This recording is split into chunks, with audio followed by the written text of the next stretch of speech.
I'm not trying to sound like a preachy weirdo like the ones you see on the street corners, but I have seen it. Now, before all of you jump into the comments of this post I'm making, this is my own experience, and even as I speak now, I'm not even sure if I believe it myself. But now I'm just freaking out, and maybe it was an awakening. I sent this to you, my friend, to post it. I've only been alive for about 9 days. That being said, I was an atheist living the most debaucherous lifestyle. You see, I have ADHD, and so I always felt inclined toward partying and drugs, alcohol, anything to get a quick dopamine hit, all that jazz. Honestly, this is a really bad excuse, but I have other reasons to hate religion. Thank God he told me that a lot of them are wrong. A lot of them. I have a bad history with women. I would date, even married 3 of them, but I never felt like I could love anyone, so I'd leave them once I got bored. I know now that that was a terrible way to handle relationships, and as of now, I'm going to marry the first woman I actually have a good connection with and never play with hearts ever again. That is, if I ever get that chance. My current situation is not going to result in me being in a relationship anytime soon. Not after what I did. Not after what I saw. How did it all start? It's somewhat of a blur even now when I try to reflect on the moments right before the crash. That's right. This whole nightmare that I experienced, this absolute life-changing knowledge, was all because of a car crash. A car crash that I died in. I was driving along, drunk driving God. Just writing all of this down now makes me feel a little self-aware about what kind of terrible person I was. All I want now is to beg for forgiveness from everyone that I've ever wronged. Anyway, I was driving, and everything just kept spinning as I thought I could hit the pedal to the metal even harder, trying to impress my friends. I won't tell you their names because I should at least show them that respect, but one of them kept telling me that we could go faster. I kept laughing as we kept speeding along, but then everything changed in a moment. There was a guardrail at the end of the road where it turned, and I was unfamiliar with this particular street. I had no time to react. 1 second I was gripping the wheel, the vibrations of the engine rattling my bones, my drunk mind drenched in overconfidence, and the next I was airborne. The guardrail didn't stop me, it barely even slowed me down. The car lifted, weightless, like a bullet freed from its casing. I felt the sickening lurch of gravity abandoning me, the world outside the windshield tilting unnaturally. My stomach knotted as my vision blurred from the alcohol and sheer velocity. Then came the impact. Metal screamed.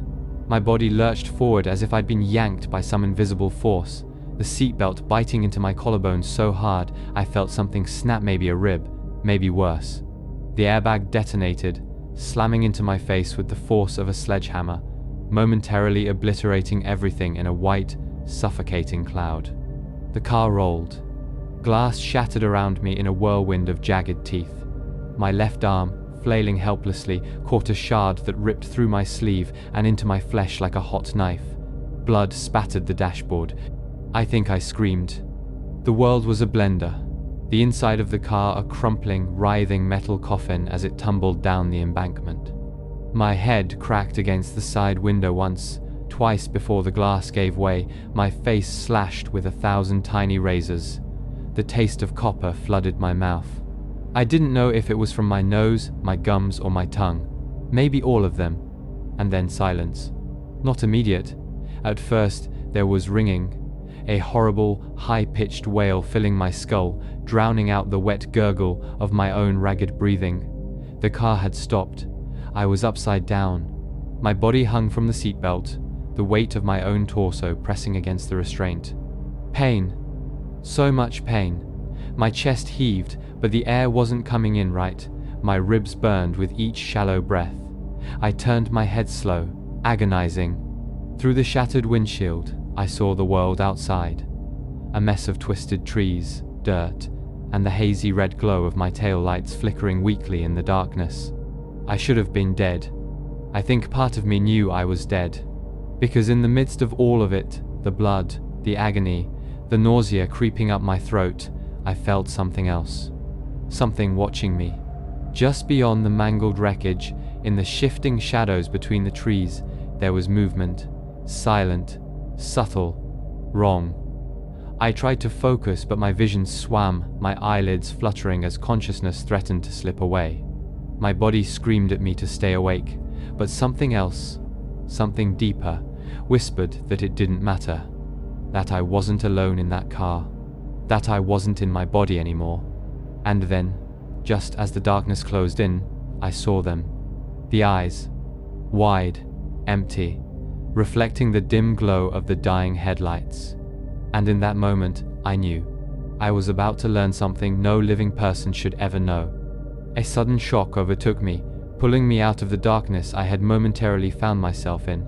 I looked around and saw that I was somewhere else, but I started to think about the obvious. Is this the afterlife? I wasn't fully convinced, seeing as I didn't believe in that malarkey. Turns out, I was correct, but that didn't really mean I was truly correct. I was breathing. I had a heartbeat. I looked around, confused, wondering what this place was. I walked through a grassy field, looking up at the stars that hung above, like majestic chandelier lights.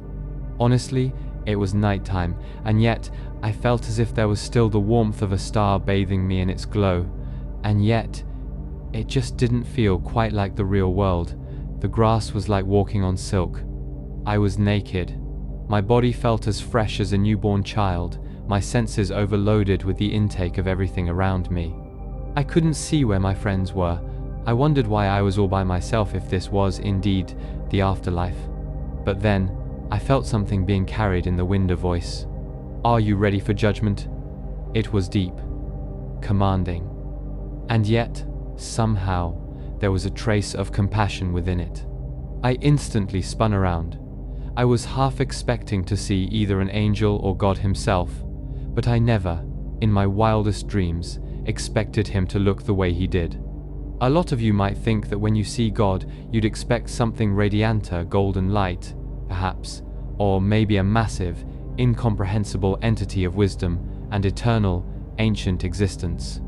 That last part is true, but the being that stood above me, quite a few feet above me, I might it was not the kind of God that would make you feel at peace. He stood like a monolith, his entire head a wound in the sky vast and unblinking a thing beyond time, beyond mercy.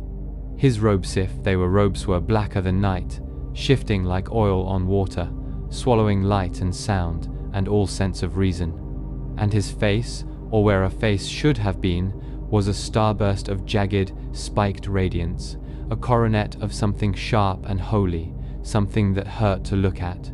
This was not a God of fire and hymn, not a God of cradle-side prayers. This was the God of absence, the God of silence after a name is spoken. And still, he watched. What are you? I froze. You should know who I am, he said. I deemed your existence, and now that I have you, and the ones you were with here, at the end of temporary existence, your time for permanence is to be judged. Huh? Your name is Michael, is that correct? Yes. You have been alive for 24 years on Earth. Specifically, Earth 8,592,000,042,000,042. Wait, though many Earths are there. Did you just say there are other Earths? But of course, there are an infinite number of Earths, and I have a name for every single one of them in every single universe that I have ever created. And I have created all of all multiverses, all verses of reality beyond time, beyond the limits of even the most intelligent of beings. I wield them all in the palm of my hand and decide what sort of ending each one shall have. I was flabbergasted, utterly taken down to the point where I wanted to curl up into a ball and cry. So, is this like the afterlife or something? Is this heaven? Number. He said that last part like I had insulted him for even suggesting that this place might be heaven. Purgatory? Hell? None of those places exist, my prodigal child. Why would I desire to punish someone with an eternal punishment for a singular bad life? What kind of concept of love do you take me for? I am justice, but I am filled with mercy for all those who are repentant. I rolled my eyes, having heard all of that in Sunday school. Well, there's a lot of religions that are getting you completely wrong. Most do. Surprisingly, I wouldn't have expected myself to have such a conversation with the Almighty. And then I asked the million-dollar question. Why do you look like something that makes me feel like I'm going to fall into an abyss? He stood there and didn't say a single word. Instead, he answered with a different statement. How I appear to you has everything to do with you. How so? I have seen you as you grew up. I know the mental issues you suffered. I saw how you struggled with that priest who took everything from you when you were younger. Fear Noth died and has been dealt with, but you went off in a different direction. And while it is regrettable and truly heartbreaking that I had to watch you be abused, we must take into account your life choices. I gave another eye roll. I still have to be judged just because I was angry at you, because I blamed your organizations and your institutions for ruining my life? We all have to carry our own weight. Every human and species beyond that must decide for themselves how they will live. All I ask is for them to love each other as I loved you. But I cannot ignore your self-indulgence, your complete disrespect for the lives of other people. Your friends are dead now, and I'm afraid I will have to send you where I have sent them. I swallowed. He already said that there wasn't an eternal pit of fire yet somehow. I did not feel like where I was going was meant to be a good place either way. I probably should have shown more reverence. But I've always had a bit of a chip on my shoulder. I scoffed. So that's it? I live my life, I do what I want, and now suddenly I'm some irredeemable monster? Come on, I wasn't that bad. Yeah, I drank, I partied, I wasn't loyal to the girls I dated. So what? Everyone does that. We're animals, right? Just meat sacks with impulses. You made us this way, didn't you? God did not respond. I kept going, my arrogance pushing past the fear bubbling under my skin. I didn't kill anyone. I didn't torture anyone. Yeah, maybe I used people. Maybe I was selfish, but I never claimed to be a saint. And besides, you let all this happen. You let priests ruin kids' lives. You let murderers walk free. You let me be the way I was. And now you want to act like I should have done better. Still, he said nothing. I threw up my arms. You know what? Maybe you should be judging yourself. What kind of merciful being lets the world go to rot while sitting on some throne beyond time? You could have told me the rules. You could have shown yourself, instead of leaving us all to guess what's right and what's wrong. His silence wasn't out of ignorance. It was the silence of a parent watching a child throw a tantrum, waiting for the inevitable moment when the screaming stops and the reality sinks in. And then, without moving, without sound, I understood. Why do you look like this? I whispered, the anger draining from my voice. And then he spoke. Because this is how you always saw me. I shouldn't have to tell you to just be a good person and treat people with respect. The moment he said it, my mind reeled. Every argument I had ever made against him, every time I scoffed at religion, every time I had cursed his name, it all flashed before my eyes. I had imagined him as something cruel, distant, terrifying, a thing beyond reason, a cosmic force indifferent to suffering. And so, that was what he became to me. Your perception is your judgment, Michael. You lived your life convinced that I was a void, so now, a void is all I can be for you. Before I could react, I felt my feet leave the ground. Some unseen force pulled me upward, higher, closer to that gaping wound where his face should have been. My limbs flailed, but there was no resisting it. The air around me turned to ice, my breath stolen from my lungs, as the gravity of his form swallowed me whole. Then I fell. I fell. It wasn't like crashing through the air, screaming as the earth rushes to meet you.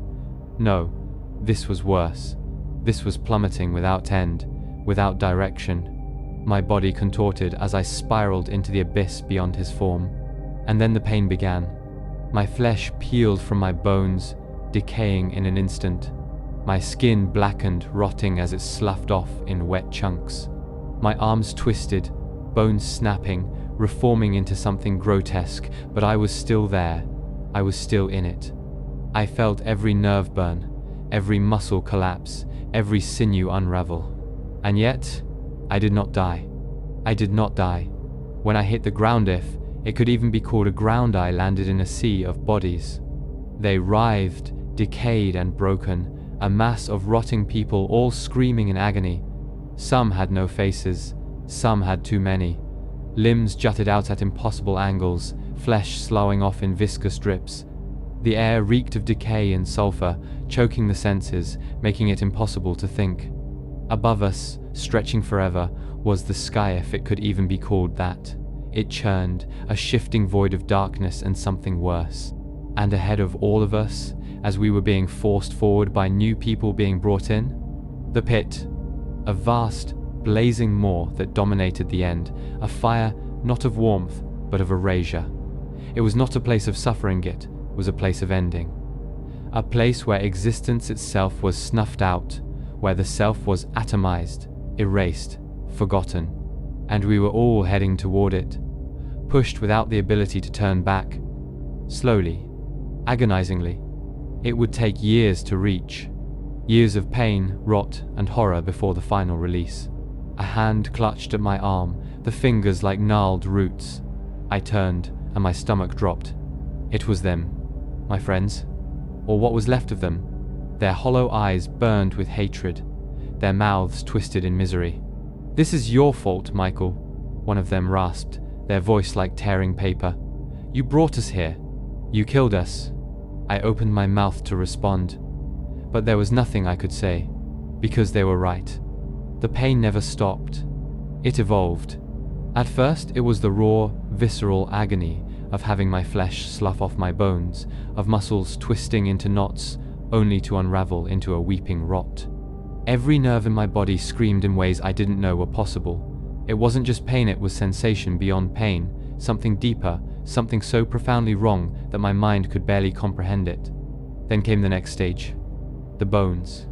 My skeleton had never felt pain before, not really, but now, as I shuffled forward with the rest, the marrow in my bones felt like it was boiling.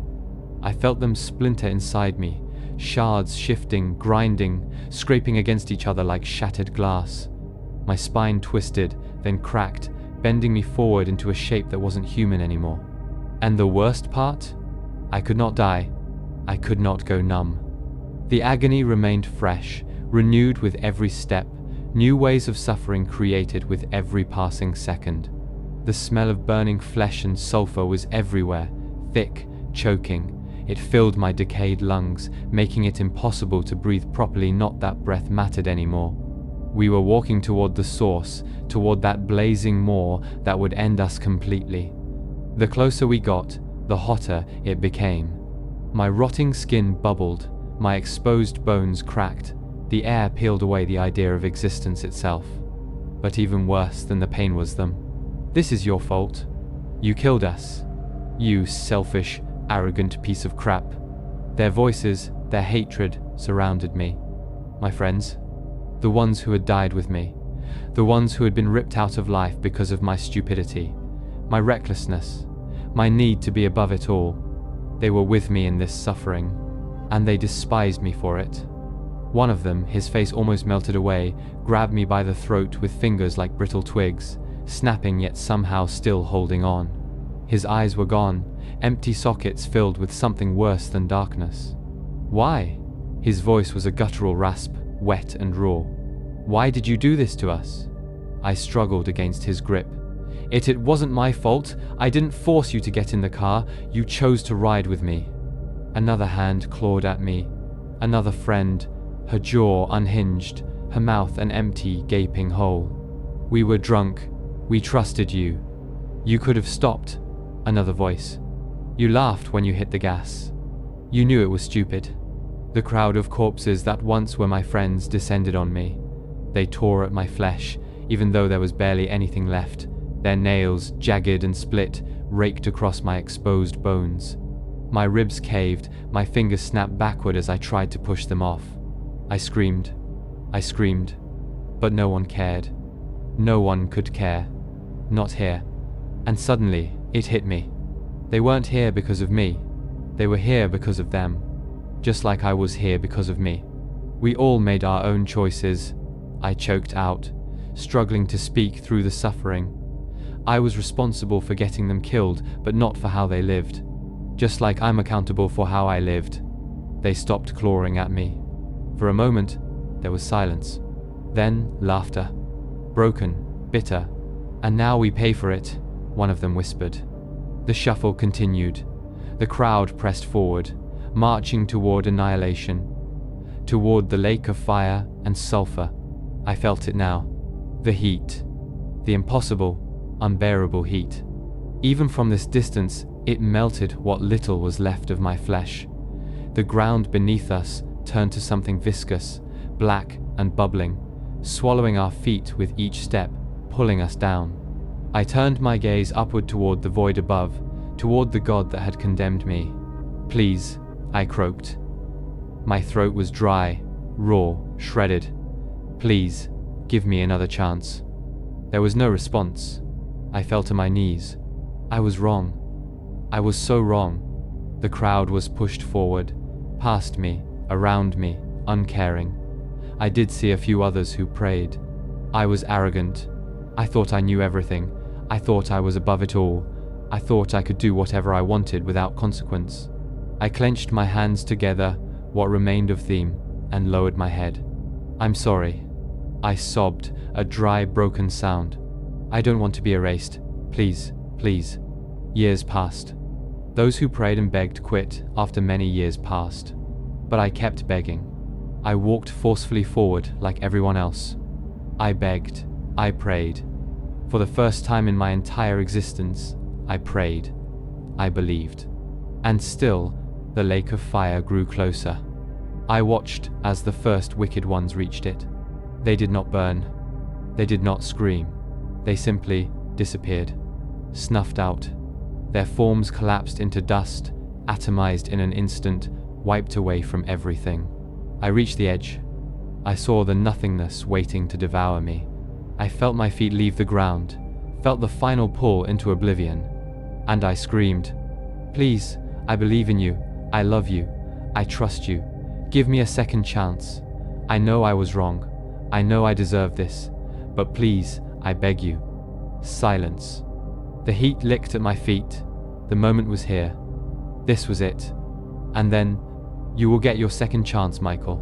The voice was not cruel, not cold, not indifferent. It was a whisper of mercy. And then, just as I was about to fall into the abyss, I was yanked back. The fire, the darkness, the pain, gone. My eyes snapped open.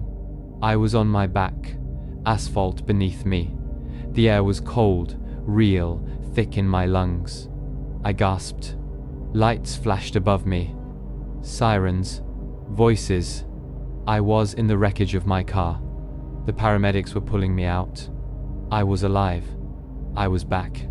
I don't know how to end this, really. There's no perfect way to wrap up something like this, no clever last line that makes it all make sense. I guess I should start with the obvious. I'm in legal trouble. They got me for DUI, reckless endangerment, and involuntary manslaughter. 3 people died because of me. My friends. Their families, God. Their families will never get them back. And nothing I do can change that. No amount of belief, no amount of faith, no amount of begging God for another chance will bring them back. But He still gave me one, and I'll never understand why. I'm going to prison, probably for a long time. And I accept that.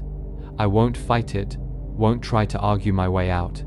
It's where I belong. It's the weight I have to carry, and I will carry it. But I won't rot away in a cell. I won't sit there, blaming the world, blaming God, blaming everyone but myself.